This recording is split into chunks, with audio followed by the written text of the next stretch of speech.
नमस्कार दोस्तों, आपका स्वागत है मेरे YouTube चैनल पे। तो चलिए शुरुआत करते हैं आज के करंट अफेयर्स की।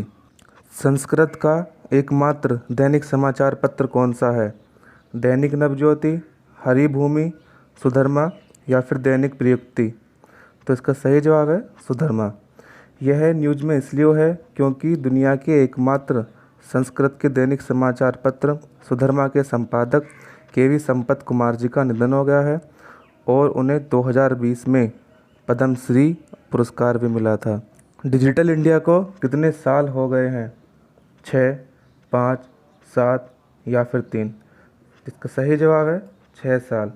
1 जुलाई 2021 को डिजिटल इंडिया को लागू किए हुए 6 साल हो गए हैं। इसका दृष्टिकोण था भारत को डिजिटल रूप से सशक्त बनाना और समाज एवं ज्ञान अर्थव्यवस्था में बदलाव लाना है। इसकी शुरुआत 1 जुलाई 2015 को हुई थी। आप जैसे कि जानते हैं कि डिजिटल इंडिया के कुछ महत्वपूर्ण एप्लीकेशन हैं। कोविन ऐप भी डिजिटल इंडिया का ही पार्ट है। जैम, लॉकर, आरोग्य सेतु, स्वामित्व और jam Trinity. Jam for JAM, J for Jan Dhan account, A for Aadhaar, M for mobile. और अब तक 129 करोड़ लोगों को आधार कार्ड इशू हो चुके हैं और इसी के साथ ही GST को लागू किए हुए भी 4 साल हो गए हैं।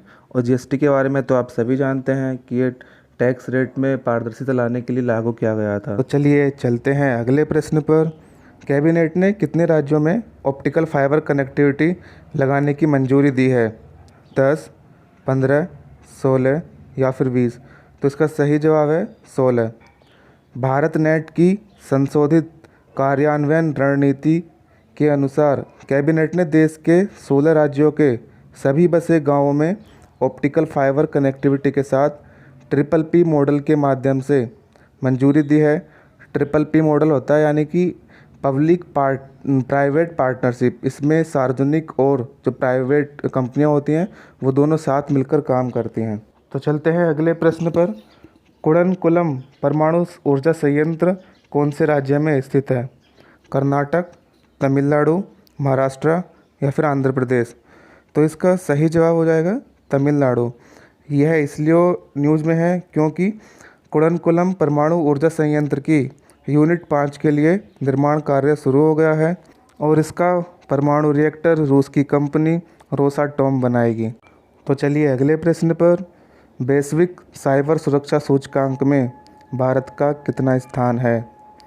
47, ऑप्शन 2 25, ऑप्शन 3 10 या फिर 55? तो इसका सही जवाब हो जाएगा 10। भारत पहली बार वैश्विक साइबर सुरक्षा सूचकांक में विश्व के शीर्ष 10 देशों में शामिल हुआ है और 2018 में इसकी रैंकिंग 47 थी और पहले स्थान पर है यूनाइटेड स्टेट ऑफ अमेरिका और दूसरे स्थान पर है यूनाइटेड किंगडम और सऊदी अरब। और यह सूचकांक ITU यानी इंटरनेशनल टेलीकम्युनिकेशन नेटवर्क द्वारा जारी किया गया है। अगला प्रश्न है, नीति आयोग के CEO कौन हैं? 1 राजीव कुमार, अमिताभ कांत, नरेंद्र मोदी या अरविंद पनगड़िया? इसका सही जवाब है अमिताभ कांत। यह इसलिए खबरों में है क्योंकि नीति आयोग के CEO अमिताभ का कार्यकाल 1 वर्ष तक बढ़ा दिया गया है और जैसे कि आप जानते हैं नीति आयोग 1 जनवरी 2015 में बना तथा इसके जो चेयरमैन होते हैं वो भारत के प्रधानमंत्री हैं और 22 चेयरपर्सन है राजीव कुमार। नीति आयोग का फुल फॉर्म है national institute of transforming India.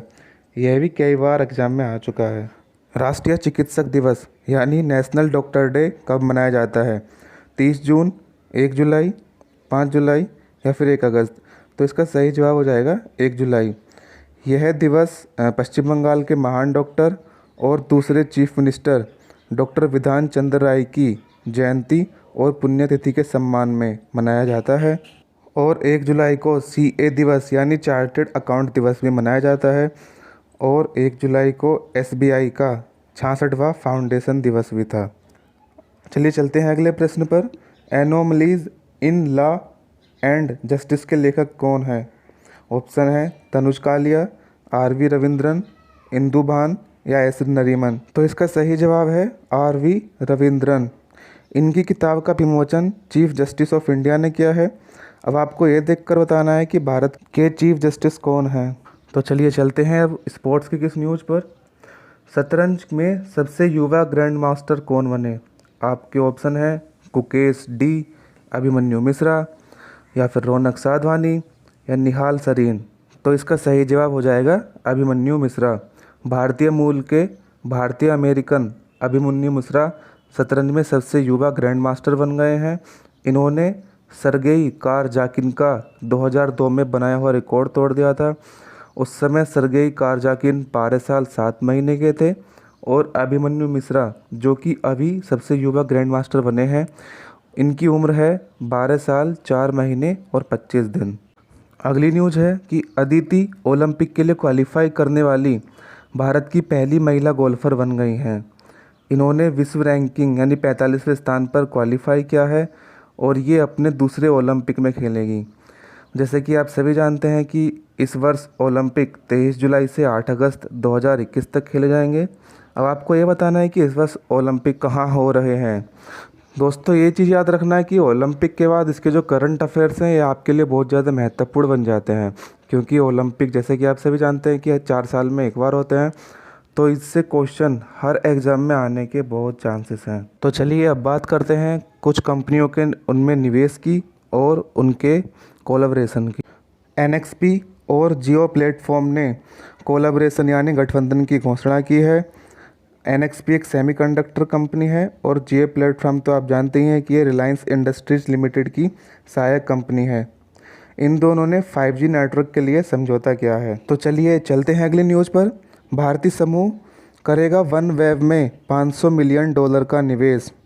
वनवेव एक उपग्रह संचार कंपनी है तथा इसके बाद भारतीय समूह इसका सबसे बड़ा शेयरधारक हो जाएगा 38.61 की हिस्सेदारी के साथ।